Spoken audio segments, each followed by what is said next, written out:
बिस्मिल्लाहिर्रहमानिर्रहीम। बिस्मिल्लाहिर्रहमानिर्रहीम। बाब मा जा फी ज़कात ज़हब वल वरीक़।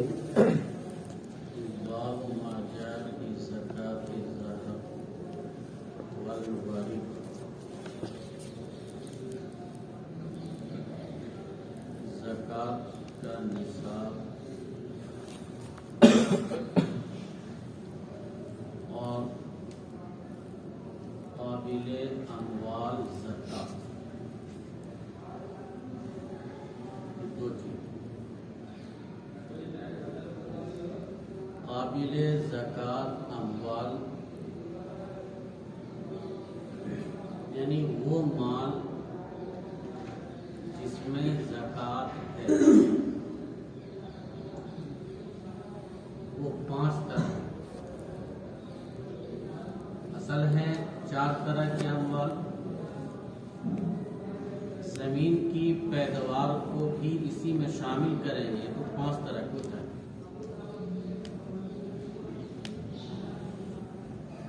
एक है ऊंट, दूसरा गाय और भैंस, ये दोनों एक जिन्स। तीसरा भेड़ बकरी, ये दोनों एक जिन्स।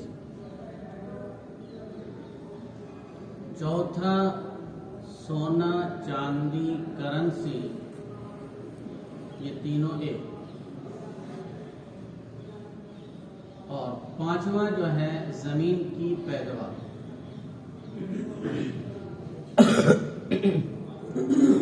असल अगर देखा जाए तो वो 4 है। ऊंट, गाय भैंस, भेड़ बकरी, सोने चांदी करेंसी। इन सब का निसाब अलग अलग है।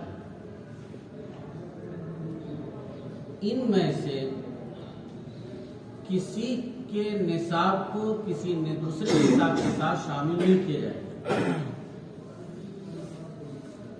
हर एक का निसाब मुस्तकिल अलग अलग है, एक को दूसरे में शामिल नहीं करेंगे। लिहाजा अगर किसी के पास 4 ऊंट हैं, 20 गाय हैं, 20 बकरियां हैं, कुछ पैसे हैं, उस पर ज़कात फर्ज नहीं, इसलिए कि ऊंट का निसाब अलग है, वो पूरा नहीं है। गाय भैंस का निसाब अलग है, वो भी पूरा नहीं है। बकरी का निसाब भी पूरा नहीं, रुपये पैसे वो भी पूरा नहीं है। आप ये नहीं कर सकते हैं कि इन सबको मिलाकर के एक निसाब बना दें, ऐसा नहीं कर सकते। इन सब का निसाब अलग अलग है, इसलिए हिसाब भी सबका अलग अलग है। अगर कोई भी निसाब को नहीं पहुंचता है तो ज़कात नहीं फर्ज है। हाँ, जो एक जिन्स का है, जैसे सोना चांदी करेंसी, अगर थोड़ा सोना है, थोड़ा चांदी है, थोड़ा पैसे हैं, तो इन तीनों को मिलाया जाएगा और इन तीनों को मिला करके अगर निसाब को पहुंच जाता है तब तो ज़कात फर्ज है। यदि इनके साथ आप गाय भैंस को मिलाएं, ऊंट को मिलाएं, ये नहीं कर सकते, तो उनका निसाब अलग है, वो अलग चीज है।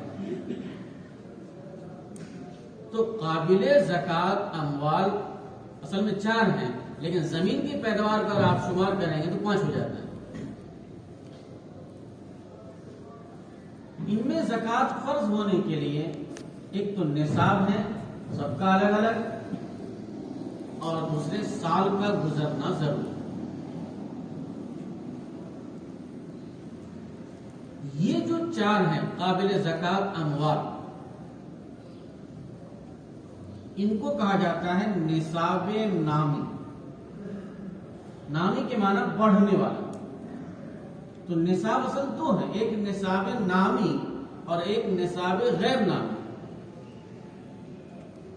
निसाबे नामी ये 4 काबिले ज़कात अमवाल, और निसाबे गैर नामी इन 4 अमवाल के अलावा जितने भी माल हैं वो सब निसाब गैर नामी माल है। जमीन की पैदावार भी है, मकानात हैं, जमीन है, लोहे पत्थर तांबे, ये सब निसाब गैर नामी माल है। ये सिर्फ 4 तरह के जो अमवाल हैं, ऊंट, गाय भैंस, बकरी, सोने चांदी, करेंसी, ये निसाब नामी। इनके अलावा सब निसाब गैर नामी। जो शख्स निसाब नामी का मालिक है उन पर 6 काम फर्ज है। याद रखिए, जो निसाब नामी का मालिक है उन पर 6 काम फर्ज है। पहला, सदके फित्र वाजिब।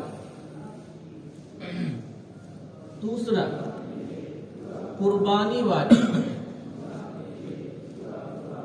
तीसरा, ददियाली ननिहानी रिश्तेदार जो जी रहम महरम है, मिस्कीन गरीब है, कमा नहीं सकता है, उनका खर्चा वाजिब।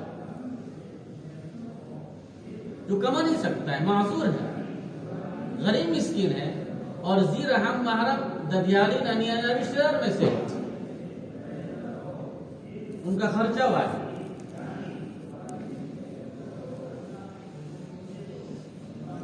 हज फर्ज, हर साल ज़कात देना फर्ज और ज़कात लेना जायज नहीं। ये 6 काम, सदके फित्र, कुर्बानी, रिश्तेदार का खर्चा, हज, ज़कात अदा करना और ज़कात न लेना जरूर। ज़कात लेना जायज नहीं। और जो शख्स निसाब गैर नामी का मालिक, निसाब गैर नामी का मालिक, उन पर 5 काम फर्ज है। वो सब यही है, सिर्फ एक उसके लिए नहीं है कि ज़कात देना उसके लिए वाजिब नहीं है, ज़कात उस पर फर्ज नहीं। कुर्बानी भी फर्ज जरूरी है, सदके फित्र भी वाजिब है, रिश्तेदार का खर्चा भी, हज करना भी फर्ज है और ज़कात लेना हलाल नहीं। लेकिन इसके पास जरूरत से जायद जमीन है, जरूरत से जायद मकान है, जरूरत से जायद पैदावार है, इन सब को बेच करके हज करना फर्ज है और हर साल कुर्बानी करना भी जरूरी है। तो जो निसाब नामी का मालिक उन पर 6 काम और जो निसाब गैर नामी का मालिक उन पर 5 काम फर्ज है। यहां से इस बात से साहिब किताब ने काबिल ज़कात अमवाल की तफसील है। सबसे पहले लाए हैं सोने और चांदी का बयान। मुसन्निफ अलैहिर्रहमा ने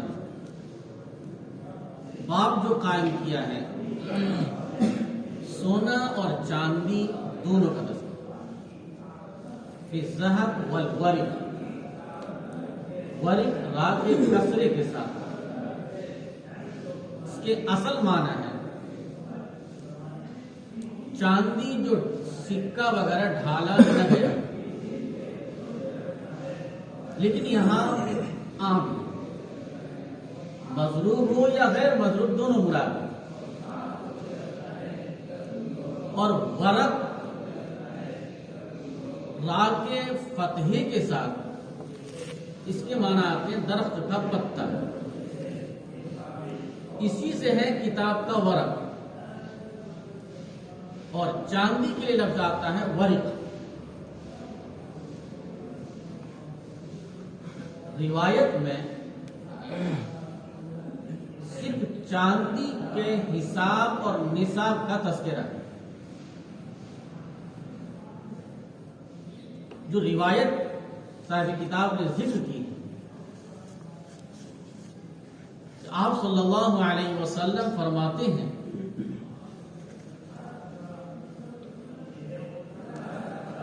कद अफ़ौतु अन सदक़तिल खैली वर्रक़ीब, कि मैंने घोड़े और गुलाम से ज़कात को माफ कर दिया। फ़हातु सदक़त रिक़्क़त, चांदी के ज़कात को लाओ। मिन कुल्ल 40 दिरहम, हर 40 में 1 दिरहम। वलैसा ली फी 90 व 100 शै, 190 में कुछ नहीं। और जब 200 हो जाए तो फफीहा 5 दिरहम, उसमें 5 दिरहम। रिवायत में 3 चीज, घोड़े और गुलाम के ज़कात को मैंने माफ किया।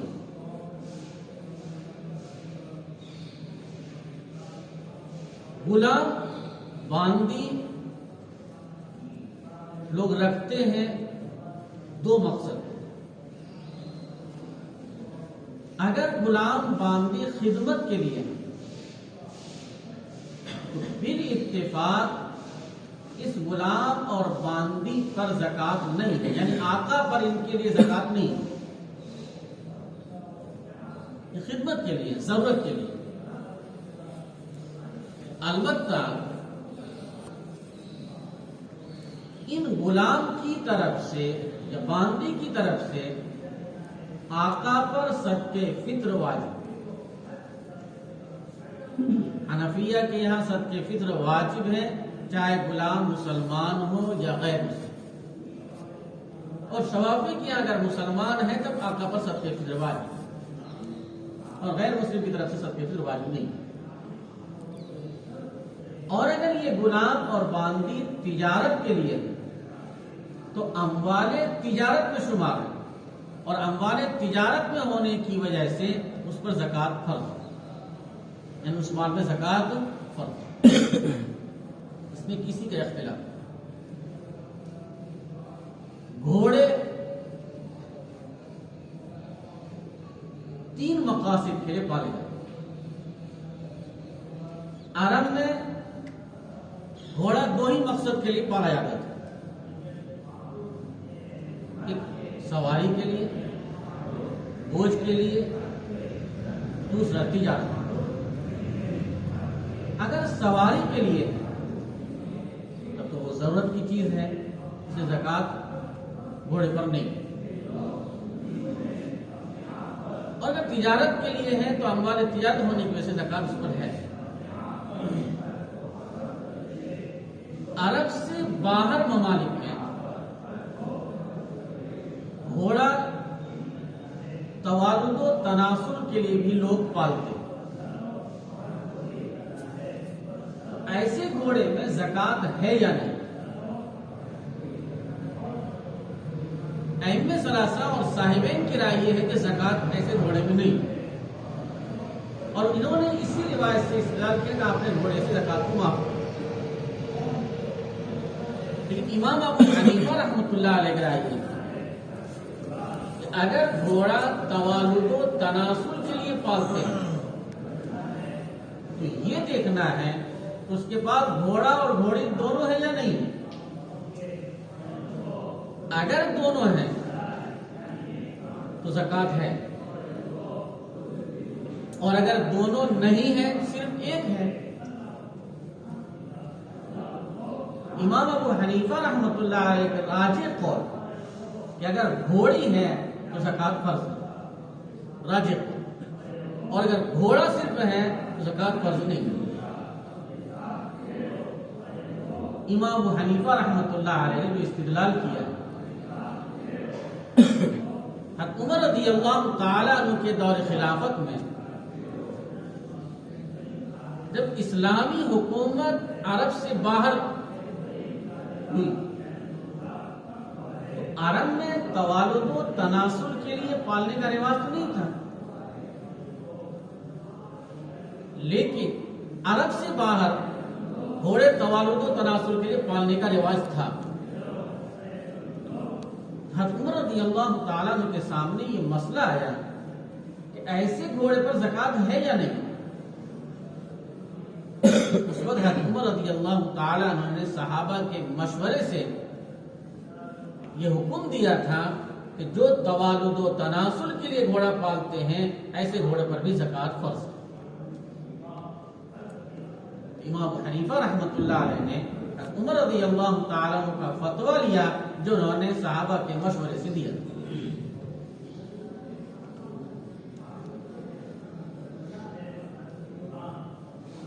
तीसरी चीज जो बयान किया है चांदी कि 40 दिरहम में 1 दिरहम, ये हिसाब है, निसाब नहीं। 40 दिरहम में 1 दिरहम ये हिसाब है, यानी 40वां हिस्सा लिया जाए।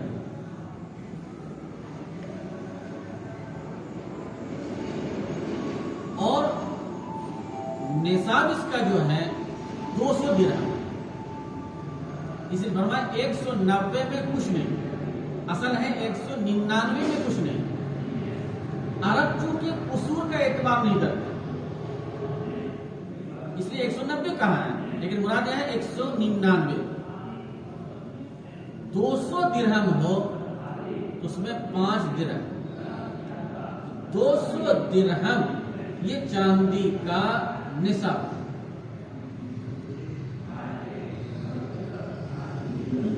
इस जमाने के एतबार से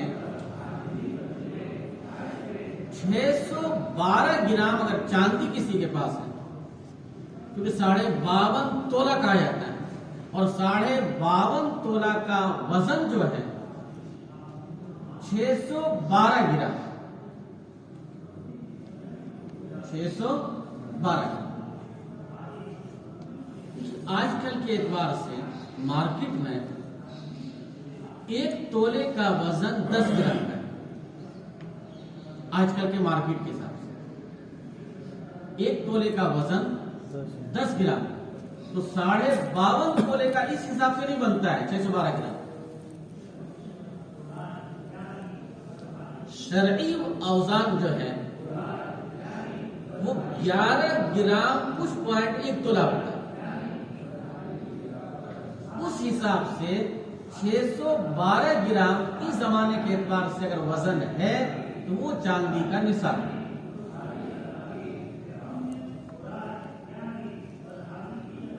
सोने का निसाब इस रिवायत में कोई तस्करा नहीं किया गया। आप रसूलुल्लाह के जमाने में 1 दिरहम 1 दीनार का चेंज 10 दिरहम के बदले किया जाता था। इस एतबार से सोना 20 दीनार हो तो ये निसाब।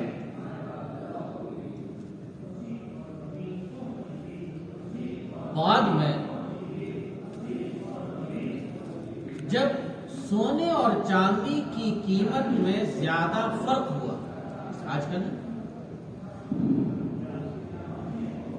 अब दोनों का निसाब अलग अलग है या दोनों का निसाब एक है,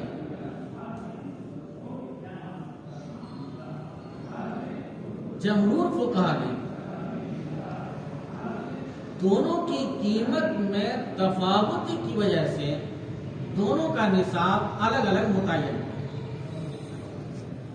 बाद उलमा दोनों का निसाब एक ही मानते हैं, यानी एक मतलब मानने की यह है कि सोना कितना भी हो, अगर वो 612 ग्राम चांदी की कीमत को पहुंच गया तो ज़कात फर्ज है।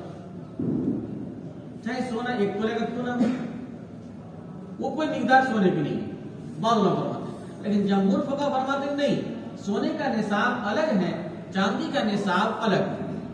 हाँ, अगर दोनों थोड़ा थोड़ा है तो फिर दोनों को मिलाया जाएगा और दोनों को मिला करके हम दोनों की कीमत मिलाएंगे और ये कीमत अगर 612 ग्राम चांदी को पहुंच जाए तो उस सूरत में ज़कात फर्ज होगा। और अगर किसी के पास सिर्फ सोना है या किसी के पास सिर्फ चांदी है, ये दोनों का निसाब अलग अलग है। सोने का निसाब क्योंकि उस जमाने में 1 दीनार 10 दिरहम से चेंज होता था, इसलिए 200 दिरहम 20 दीनार और 20 दीनार का वजन 7.5 तोला सोना, और इस जमाने के एतबार से 87.5 ग्राम सोना। तो 87.5 ग्राम सोना अगर किसी के पास है, ये सोने का निसाब। 1 दीनार में रुबे दीनार लिया जाता है। जमहूर फुक़हा ने दोनों का निसाब जो अलग अलग माना, उनकी 3 दलील। पहली रिवायत हज़रत अली रज़ियल्लाहु ताला अन्हु फरमाते हैं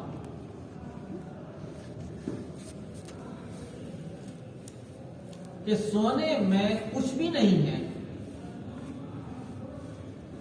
यहां तक कि वो 20 दीनार हो जाए।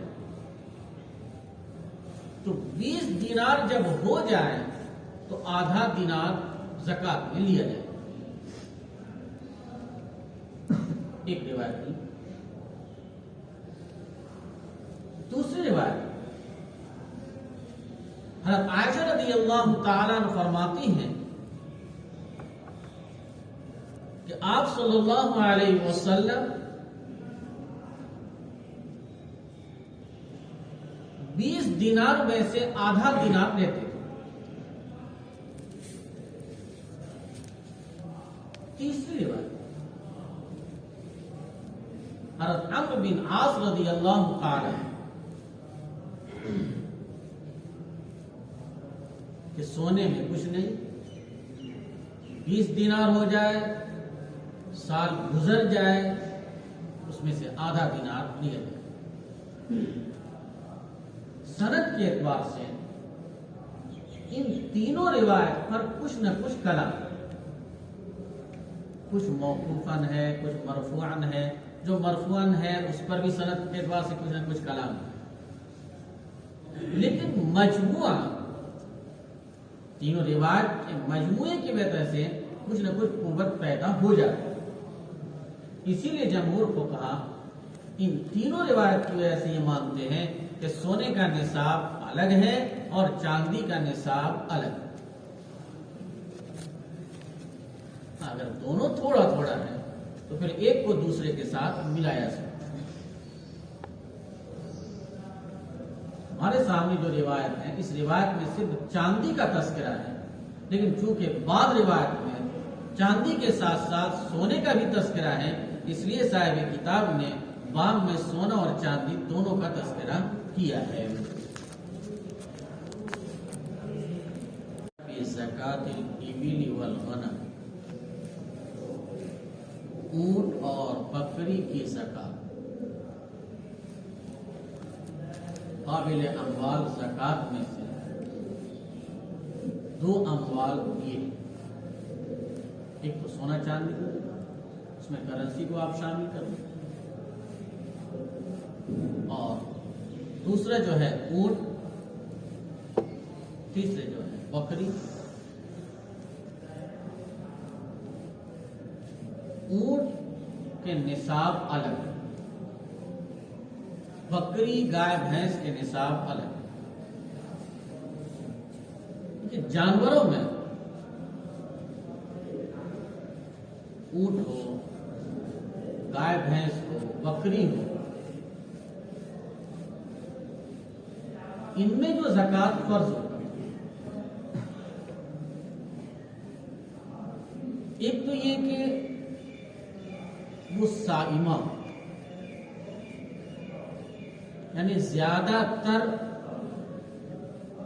जंगलों में चरने वाला,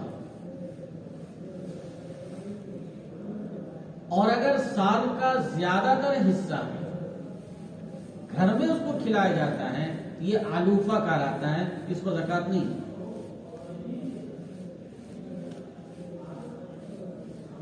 दूसरी ये वो अवामिल ना, यानी बार बरदारी के लिए ना, हल जोतने के लिए ना, तब ज़कात। बार बरदारी के लिए है, सवारी के लिए है, तब तो फिर उस पर ज़कात नहीं। इन जानवरों में ज़कात में जो तादाद है वो रास मुराद है, उम्र का एतबार नहीं। यानी उम्र के एतबार से सब जानवर बराबर होना ये कोई जरूरी नहीं। गिनती के एतबार से तादाद पूरी हो गई तो निशान माना जाए, कोई छोटा हो कोई बड़ा हो, इसका कोई हिसाब नहीं। सबसे पहले ऊंट के निसाब को बयान किया। ऊंट का निसाब 5 ऊंट से कम अगर किसी के पास ऊंट है, ये निसाब नहीं है, उस पर कोई ज़कात नहीं।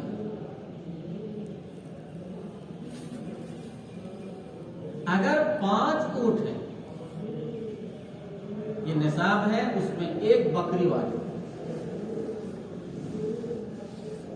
ऊंट का निसाब 5 ऊंट है, लेकिन ऊंट चूंकि कीमती जानवर है, इसलिए ज़कात में 5 ऊंट की ज़कात में बकरी लिया जाएगा, ऊंट जानवर नहीं लेंगे। और बकरी में से वो बकरी जिसकी कुर्बानी होती है, यानी 1 साल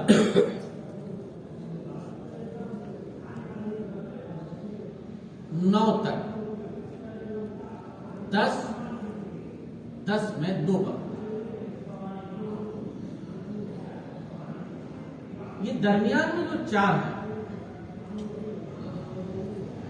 ये 4 वक्स कहलाते हैं, इस पर कुछ नहीं। दरमियान में जो 4 है, इस पर कुछ नहीं, ये वक्स कहलाता है, यानी 9 तक एक ही बकरी।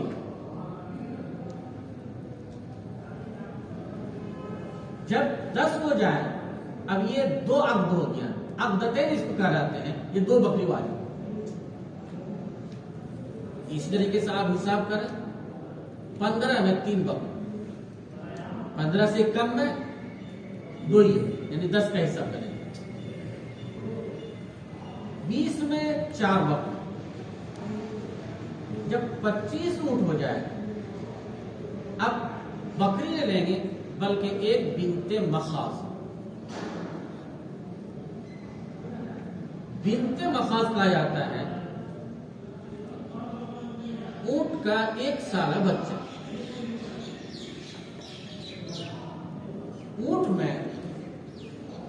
ऊंट अगर ज़कात में लेंगे तो मुअन्नस लेंगे, मुज़क्कर नहीं लेंगे, इसलिए कि ऊंट मुज़क्कर जो है ये कीमती ज्यादा होता है मुअन्नस के मुकाबले। इसलिए ज़कात में अगर ऊंट लेना है 25 में, तो बिनते मखाज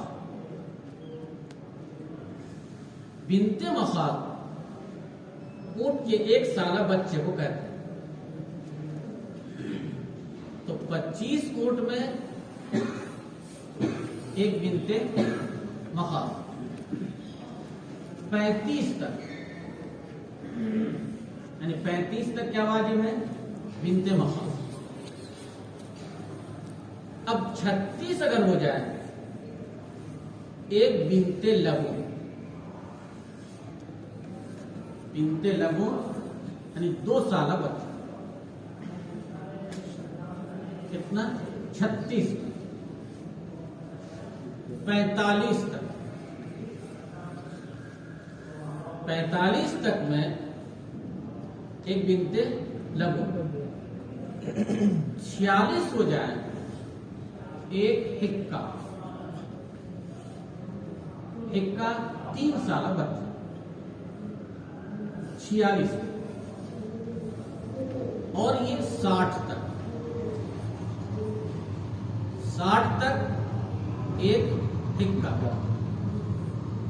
61 हो जाए तो एक जीजा, जीजा 4 साल ऊंट का बच्चा। ऊंट में से 4 साल तक के जानवर को ले सकते, इससे ज्यादा उम्र के ऊंट को नहीं ले सकते। 61 तक यानी 60 तक, 61 में एक जीजा, और ये एक जीजा चलेगा 75 तक। जब 76 हो जाए, इन सूरत में ये 76 क्या हो गया, 76 जो है ये 36 का डबल, 35 का डबल है, कुछ ज्यादा। तो 76 में 2 बिनते मखल, 76 में 2 बिनते लघु, 90, इसलिए कि 90 जो है ये 45 का डबल, और 45 तक क्या है बिनते लघु, इसलिए 90 तक 2 बिनते लघु। 91 हो जाए अब 2 हिक्का, ये कितना 120, 60 का डबल 120। अब 120 तक जो हिक्का है, इसके बाद क्या करेंगे, इसके बाद ऐमे सलासा और अहनाफ में अब इख्तिलाफ।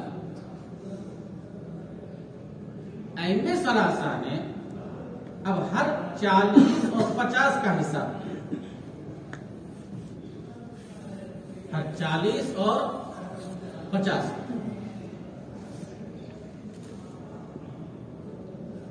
40 और 50 का हिक्का और जीजा, बिनते लघु और हिक्का जितने 40 हो जाएंगे बिनते लघु, जितने 50 हो जाएंगे उतना हिक्का। अगर 121 हो गए, अब कितने 40 बनते हैं उस हिसाब से वाजिब। 130 हो गए, अब इसमें कितने 40 हैं कितने 50 हैं उस हिसाब से। इमाम अबू हनीफा रहमतुल्लाह अलैह फरमाते कि नहीं, 120 तक तो ये वाजिब किया ही, अब फिर असर नवाब करो। असर यानी 5 में एक बकरी, 25 तक, 25 में एक बिनते मखाब। अब इस 25 को 120 से मिला, कितने हो गए 145, 145। अब 145 में 120 पर जो वाजिब था वो, और एक यानी 2 बिनते लघु एक बिनते मखाब, ये 50 तक। अब 50 हो गए कितने 3 50, 3 हिक्का। इमाम हनीफा ने 50 का एतबार किया, 40 का एतबार किया ही नहीं। अब 150 में 3 हिक्के वाजिब, फिर फरमाते फिर पीछे लौट, 5 में एक बकरी, 5 में एक बकरी, 25 तक, और उसके बाद फिर 36 में क्या वाजिब, एक बिनते लघु। अब इसको 150 में मिला, कितने हो गए 186। 186 में 3 हिक्के और एक बिनते लघु। अब ये कहा 200 पूरे हो गए, कितने 50 हो गए 4, कितने 50 हो गए 4। अब इसमें 4 हिक्के, फिर फरमाते कि 200 से आगे बढ़ो, हर 5 में होगा हिसाब करो बकरी। ये इमाम हनीफा रहमतुल्लाह अलैह। इमाम अबू हनीफा रहमतुल्लाह अलैह ने जो इस्तिदलाल किया है एक रिवायत से,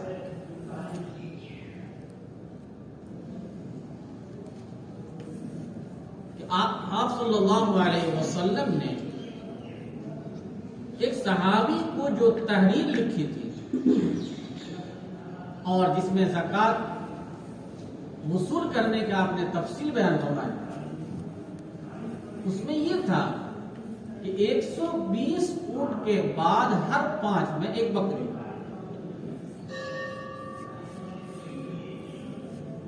ये रिवायत नसई शरीफ में है और दूसरी किताबों में।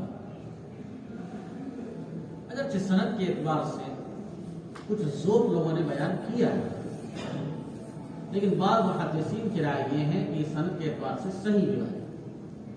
इमाम अबू हनीफा रहमतुल्लाह अलैह ने उसी तहरीर को जो आप सल्लल्लाहु अलैहि वसल्लम ने एक सहाबी को भेजी थी, उस तहरीर को अपना मुसनद बनाया और 120 के बाद फिर इस्तिनाब के तौर पर हर 5 में एक बकरी ली, फिर 50 के बाद फिर इस्तिनाब 200 तक, और 200 के बाद फिर जो है हर 5 का हिसाब इमाम अबू हनीफा रहमतुल्लाह अलैह करते।